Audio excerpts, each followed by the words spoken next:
The eviction moratorium has ended, unfortunately, after the Supreme Court decided in a 6-3 decision that the eviction moratorium extension was blocked by the Supreme Court. I need to show you some of the opinions from this SCOTUS decision, dude. It is so nasty. It's such bile, dude. Oh, here it is. Measure necessary. Could the CDC, for example, mandate free grocery delivery to the homes of the sick and vulnerable, require manufacturers to provide free computers to enable people to work from home, order telecommunications companies to provide free high-speed internet service to facilitate remote work? That was what they said, like, what's next? All of these other good things? I love that. And that is at the heart of why the Supreme Court operates the way it does. It's like the final defense of capitalism. If we allow the state to tell people that they cannot be robbed of their basic need for survival, like shelter, then what's next? That's the fear. The what's next is the fear. That's why they're doing this. Literally to the slippery slope fallacy. I mean, it doesn't matter. It doesn't matter that it's a slippery slope. Think about how terrifying a proposition it is for the Supreme Court justices that are tasked with upholding some of the most oppressive structures under capitalism. That the genuine fear that they express so openly on this opinion that none of them were courageous enough to sign. What if the government forced people to fucking get grocery delivery or have telecommunications in a time of need? It's the same energy as kids are addicted to free food. Kids will get addicted to free food, as they said in Milwaukee. Really, really up. It's done. There is not this federal protection that bans landlords from trying to push people out of their homes. But, you know, that's the other piece of this, right? Because landlords say they have bills to pay too. And so, you know, they are struggling as well. They should get a job. Like, seriously. A thing you can do if you are a landlord and you're struggling to pay your bills is get a fucking job. Why don't you get a job? It's an investment, right? And your investment is fucked right now. Okay, so what do? What a silly thing. This is what I don't understand. You made an investment. In my opinion, it was an inhumane one. And now you're eating the loss of that investment. Why is it up to the government to fucking protect you and defend your investment? Every landlord tries to act like they're just a small homeowner. Like they only have their own home and that's it. It's like, no, motherfucker. Get a job. Being a landlord is a job. Is it? Let the fucking renters deal with the problems of the house then. Fuck it. Get a job. Can you imagine your dumbass fucking Wall Street Bets friends that are like, you know, day trading? They put all of their assets into some dumbass stock and then they lose it all. Do they get to go to the government and be like, meh, I lost all of my money. I made a bad investment. No, we say get a fucking job. Literally, get a job. Get a job, but the tenants don't. You have the dumbest take ever. The tenants do have a job. Most of the time, the tenants absolutely have jobs, idiot. What the fuck are you talking about? It's just that the budget shortfall is built into their existence, so they still can't pay their fucking rent. Landlords get a job so renters can stay living rent free. Cool. So the renters stay home then and don't have to pay rent or get a job. What? I like the notion. I like the idea that like everyone that's currently fucking living rent free just simply don't have jobs. Like they just don't have jobs and that's why they can't pay rent. And not because like rent is insanely fucking expensive for so many people and that their time might have been cut during COVID. The difference between a renter and a landlord is literally that they have more money than the renter. They have more money, so they were able to fucking purchase a house, and now they're, you know, renting it out to others. I'd like to manage property one day through my own investments. It feels weird to have you have this take on landlords. I am a firm believer and an advocate for decommodifying housing in its entirety. So you will not hear a different take from me on this. While I understand that, unfortunately, under our current organization of the economy, there are older people that like literally have one fucking property that they've dumped all of their cash into and now renting that out is basically the only way that they can continue surviving because they can't actually work. I'm not trying to get a 65-year-old or a 60 or a 70-year-old grandma who has like an additional apartment to go to fucking work or anything like that. Not what I'm advocating for. I understand that. But if you own multiple fucking properties and that's a nice little additional amount of income that you're getting, and most of these landlords don't just sit on properties, they also have actually like, you know, other jobs that they work at, then that's an investment that is unfortunately not bringing a lot of return this year. Sucks to suck, I think. It is unfortunately incredibly easy to make money off of the real estate market in this country. In comparison to other investments, it is literally one of the most like risk-free investments that you can get into. There should be a little bit more risk. Tenants have almost zero rights. The entire system is designed to protect property and landowners. Absolutely. You're having a renter literally pay your equity on a loan that you were, the only difference is you were able to take out a loan. Okay. That's it. You had enough money and a good enough credit score to be able to take out a loan. That's the big difference between you and the renter. Okay. So once you do that, you're literally getting other people who don't have that kind of money, that kind of like original amount of cash or income to pay your fucking debt over the course of like however many years that you rent it out. All the while, your property value is increasing that you can fucking sell off at any given moment. I rented from the same guy for 4 years. He lived in a different state and paid a property management company to handle everything. Never even met the guy. Of course not. Just like you never meet the fucking shareholders of your company. It is an investment. Turns out it's risky. It's a risky investment for once. It's not easy money. Having lots of rentals to look after is a liability. Maintenance, insurance, bad renters. It takes a lot of work. Okay, don't do it. Don't do it then. If it's so difficult, don't fucking do it. Do something else. Here's the thing, dude. If landlording was so difficult in and of itself, if landlording was so difficult as a job, then why don't you get a job? Like, get a real fucking job then. I don't understand. Here, solved it for you. Okay, if it's real work and it's really fucking hard to do, then get a job. It's like whenever fucking business owners cry about, you know, lazy workers and shit and how if they increase their wages, like their business is going to fall apart. And it's like, okay, well, you know, what's the worst thing that happens when your business falls apart, dude? You become a worker again and you desperately, very desperately never want to become a worker again. So maybe that fear should help you and motivate better working conditions for your workers that you employ. The worst thing that can ever happen to a business owner is to be relegated to a worker status once again. And the irony there is that, like, they know how shitty it is to be a worker because they employ them. And the counter always is, so you'd rather have large corporations run all the rental properties rather than the self-employed guy, HasanAbi? No, motherfucker. Fuck those large corporations. I want to destroy those large corporations. Shut the fuck up. I'm talking about decommodifying housing while you're like trying to, once again, desperately pit the mom and pop landlord in my fucking face. This is the guy. I love this. This is my favorite article. I remember reading this. Like, I'm a landlord with 24 properties. We're suffering during Biden's eviction plan too, and no one is helping. The original photo. Oh, here it is. This is my favorite. Engineered tax services in front of his private jet, dude. He's suffering, bro. Fucking suffering. No, it's not an Onion article, dude. What do you want to see change with landlords? Max cap for however many properties one can own. Immediately taxing anyone who has like more than a fucking personal house out the asshole to fund public housing initiatives. I'm just spitballing here. Putting regulations on rent, putting regulations on unused land and unused housing that you're just sitting on. What happens to all the renters when the landlord is finally bankrupt? Actually curious. Who do you think? What happens? The bank owns it then. Someone is owning the house no matter what. I'm not saying the system is like fucking designed in a way that is perfect. Just curious, Andy. Okay, and then the bank evicts you instead of the fucking landlord evicting you.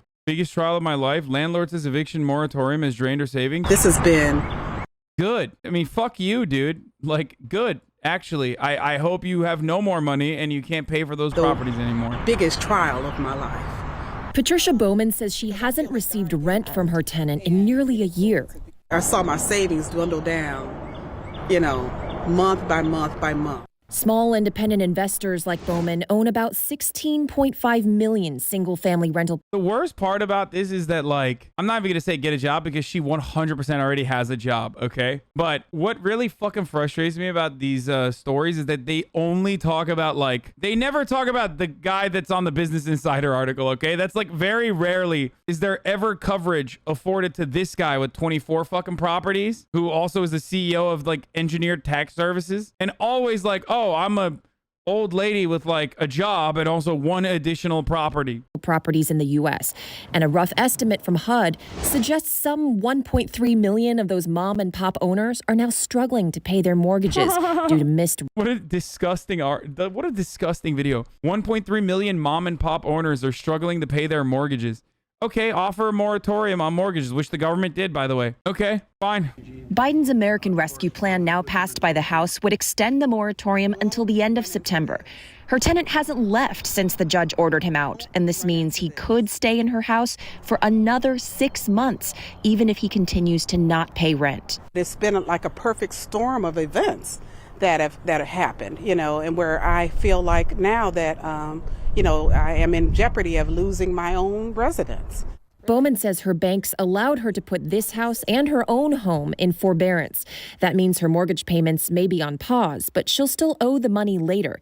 She could apply for rental assistance herself now that landlords are able to directly submit for the aid approved by Congress in December, but they still need the tenant to sign off. I don't understand why I would need her approval to pay for the rent. I don't understand that. Tina Brown says her tenant hasn't been paying rent, all while Brown lost her. Bro, why do they never ask the tenants, dude? Like, I just don't understand. It's always like they always are asking the fucking landlords, dude. What an incredible piece of coverage from leftist CNN. You remember Communism News Network, right? Tina Brown says her tenant hasn't been paying rent, all while Brown lost her own job during the pandemic, temporarily moved in with her mother, then finally moved into the basement of her rental property right beneath her non-paying tenant.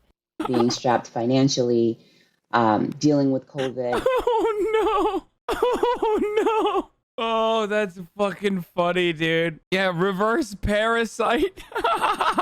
Oh, that's pretty funny. Okay, I'm sorry. Jesus Christ. Dealing with not knowing where you're going to live, and then also dealing with the possibility of losing your property. It's terrifying. But more help is likely on the way. Wait, she's saying you don't know where you're going to live and that's terrifying? While she's on a broadcast talking about how, like, I want to evict the fuck out of these people and put them into that exact same condition. She's literally like, why won't the government help me? What the fuck? Since the beginning of the pandemic, property owner Matthew Haynes said he's lost $250,000 in rental income from tenants who do not pay rent. I've never woken up having panic attacks before this year, said Haynes, 53, who owns and manages 253 rental units in the Dallas area. I'm sorry, guys, but like, I don't care about that guy, man. I'm sorry. I'm sorry. Get fucked, dude. Get fucked. Get absolutely fucked. That is literally an investment for you. Get a fucking job, dipshit. Get a fucking job. He worries about providing for his family, keeping his employees, and whether he should sell the buildings and single-family homes he owns, which have been his livelihood for 27 years. He hasn't had a job for 27 years. Time to get a job. Oh my God. Capitalism is when you don't have 253 houses. Good one, Maoist. Yeah, no, I'm literally fucking Mao right now. Here is the reality in this exact situation. Are you ready for this? If it was truly unfeasible for him, then you know what he would do? He'd be like, go ahead, I'm selling off the property to you, renter, so you can make the fucking mortgage payments. Or that, here, you can cooperatively own this apartment complex with all of the other renters, so you can now make the mortgage payments, and maybe even additional on top of that, like an additional amount on top of that to like pay for the fucking original down payment, okay? But that's not the case. They would never do that. They would literally never do that because he wants to make money off of that, and he does make money off of that. He's getting the renters to pay his fucking rent and all to pay the mortgage payments and then some. That's why he's been doing it for 27 years, bro. Come on. How can he sell an apartment to someone who can't make monthly rent? That's where the fucking government assistant comes into play. He's been a landlord since he was 26 years old, dude. Get the fuck out of here, dude. Get the fucking fuck out of here. All right, send me the Gravel video on public housing. It might be profitable for landlords and developers, but it's not efficient or beneficial for the rest of society. In fact, housing doesn't have to be seen as a market at all. In other countries, housing is considered a fundamental right, like education or healthcare. Yeah, well, them other countries are pussies, brother. What the fuck do you mean? Yeah, guess what those countries don't have that we do? It's called freedom, look it up! Called freedom, goddammit! Freedom down the street! Fuck you! At the end of the First World War, the Austro-Hungarian Empire collapsed, leaving behind a number of successor states, including modern-day Austria, home to the former imperial capital of Vienna, the fifth largest city in the world. Despite being the seat of an empire, the chaos of the war and decades of neglect had left the working class of Vienna in desperate circumstances. Inflation was rampant, jobs were scarce, social services were non-existent, and hundreds of thousands of people were crammed into decaying tenements where overcrowding, disease, and violence were rampant. So it's no surprise that in 1919, at the first elections ever held in Austria where all adult citizens could vote, the Social Democratic Party swept into power at the municipal level on the promise of dramatic social and economic reform. And they delivered. The new government of Vienna implemented a huge range of services, including public health care and public child care. They built high-quality hospitals. I don't understand. I guess it was because it was post-World War I, but like we should have invaded immediately. Like if America existed at the time and had like, I mean it did, but It had the same kind of interest at the time as we do. Like, these are technically considered land reforms. You know what I mean? It's a time to fucking invade, baby. Whenever, you know, a country decides to do this in Latin America, we go and we invade them. So, or at least, like, you know, we arm the fucking guerrillas to violently overthrow the government. Oh, wait, we were doing similar things at that exact same time. Shit, that's right. Schools, and recreational facilities. But their crowning achievement was an ambitious program of social housing, what Americans call public housing, that began in 1923 and saw 60,000 new apartments constructed in the first year of its existence, built by the government and financed by taxes on the rich. But these weren't the kinds of apartments you might picture when you think of public housing in the United States. Drab high-rises plagued by chronic neglect and underinvestment. Residents could enjoy leafy courtyards, wide open spaces, and plenty of natural light. They had shared laundries, state-of-the-art kitchens, food co-ops, bathhouses, pharmacies, lecture halls, schools, and swimming pools. Okay, I'm starting to get triggered. I don't want to watch this. This is the exact same fucking energy as the Canada gun law video. Like, it's like hurting my brain. I just, like, it makes me so fucking mad, dude. I get so envious and so upset when I see stuff like this. Like, it's just like, why can't we have nice things? Okay. Yeah. Remember this morning when I was talking about how Americans love like resorting to weird, because they're so like invested in American exceptionalism, that they like start resorting to like weird fucking counters and engage in helicopium. That's what's happening to me right now. I'm like, well, they're fucking, you know, they're communists. America actually is still the #1 country in the world, and I don't want to see this because it's actually tight that we have a fuckload of homeless people everywhere, and it's normal and good.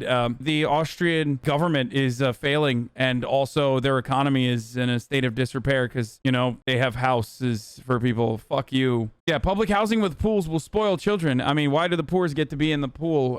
That's fucking bullshit. Notice how in Vienna, social housing didn't mean that they were shitty houses, and instead, like, you know, poor people could also have access to the same kind of amenities that rich people had access to, and that they could also get fucking... the point I'm trying to make is that socialism means bad house or socialism means no house is fucking idiotic, okay? Social housing, public housing does not necessarily mean that you need to live in fucking and grovel in the dirt. Monthly wage. Also, 4% of your monthly wage. Fuck you. I mean, seriously, fuck yourself. Fuck you, Vienna. Fuck you, Austria. It's actually one of the nicest fucking cities I've ever been to in my entire life. But that's besides the point. Fuck everyone living in Austria and fuck Vienna, okay? I say that not as an Ottoman, but as someone who has visited and saw how beautiful the city is and are now upset that you only have to pay 4% of your fucking monthly wage for the rent in the social housing. Today, an astonishing 62% of all city residents live in social housing, with the average monthly... Can you imagine, dude? Holy fucking shit! Fuck! 62% living in government housing. Fuck! Rent falling somewhere between $400 and $600 a month, with subsidies for lower income tenants. That is a fraction of what people in America pay. Unlike in the United States, where public housing is treated as a worst case way to house the very poor, Vienna's social housing residents are extremely diverse. Everyone except the top fifth of the population is eligible to live in social housing. This means there's broad appeal across many segments of society, which creates the foundation for its political popularity. That is how the majority of people in Vienna enjoy something that's considered almost utopian here in New York. Affordable housing that isn't just cheap, but desirable. Housing that isn't just four walls and a roof, but a real home, with a sense of stability, safety, and community built in. America won't ever get this if I'm honest. Yeah, of course not. And we will never have this. Do you want to know why? We will never have this because of the CNN article that we just fucking read, okay? Because when we're talking about tenant protections, that's not even a matter of consideration. We're only talking about the landlords and how much money they're losing. Landlording is seen as like one of the few ways that like upper middle class folks can actually generate income, additional income for themselves, and like get themselves out of that hole of like constantly being subjugated to a lifetime of debt, slavery, and wage cuckery. That's it. Better world could look like. If we want to end the housing crisis, the solution has to be moving toward the full decommodification of housing. In other words, moving away from the status quo, in which most people access housing by purchasing it on the market, and toward a future where we guarantee high-quality housing to all as a human right. So how can we do it? We can start by making sure people who access housing on the private market have ironclad protections against abuse and exploitation. But to go further, toward the Vienna model, we'll have to go beyond the market. We can establish community land trusts to gradually buy up housing on the private market and convert it to community ownership. We can give tenants a right of first refusal to buy out their landlords when buildings go up for sale. Yep. And we can fully commit to a new era of social housing, ending subsidies for luxury housing development and using our wealth to build beautiful, high-quality social housing projects that offer good homes and strong communities to everyone. We won't decommodify housing overnight, but we know what we have to do, and we have history to guide us. And we know how we'll get there. Through a move. How is this motherfucker smiling in the end of this video, dude? I've been white knuckling through half of this shit. Meanwhile, these dudes are just like, he's like smiling about a better tomorrow. We're not getting a better tomorrow, dude. We're not. That's never gonna happen, dude. Because hey, guess what? Decommodifying housing implies that you are working deliberately to destroy an entire sector, okay? Decommodification means that the government is taking deliberate and active efforts to make it so that landlording is not a feasible industry at all, that you can't maintain home ownership of multiple properties and rent that out to other people. That's what decommodification means. It will never happen in a bourgeois, capitalist, late-stage capitalist country like America, where the government's sole purpose is to uphold that system of inequality and subjugation and normalize it and do everything they can to continue that oppression, only drip feeding you social safety nets when it comes to a point of like, you know, people are literally dying on the streets, only drip feeding you a little bit of social safety nets so that you don't fucking revolt when you recognize the chains that bind you. So that's never gonna happen. Let's be fucking real. One can dream though. Okay, the Medicare for all isn't gonna happen either, so let's just give up. No. Of course not. Of course not. Of course not. Of course not. We should still advocate for these things, and we should do whatever we can. We should bring in socialists to local government positions. We should pad the fucking decks as best as we can. No copium there. It's feasible. A better future is possible. This is a copyrighted TV show. Can't show it all to you. But look at this cool public housing thing in Vienna. It has pools, tennis courts, grocery stores, medical centers and more. Links for this video and the gravel video in the description. Okay, I totally see the fucking envy thing. I'm literally mad that they're living in such good circumstances for so cheap because the government has actually done what the government is supposed to do. I'm actually mad. Like, this is fucking bullshit. I say this as someone who literally has a house now, and it's fucking bullshit, okay? No, fuck it, dude. No, I want them to not be in a good situation. Sorry, to the 3 people watching me from Vienna, it's fucked up. You see so many people fucking suffering here in America. So many people fucking suffering here in America. Just like so much. There's such dire circumstances. Now I understand why Americans stay ignorant about the realities of the world, okay? Yeah, no, I get it. It's so much better when you don't think about these things. Like, what can a better future that is possible? Speaking of houses, this is what $2.7 million gets you in LA. Okay, dude. Hey, by the way, notice how I'm saying all this stuff, and yet I am a homeowner. Okay? Notice how I'm saying all this stuff and I'm a homeowner. Like, property values decreasing would hurt my property value as well. Because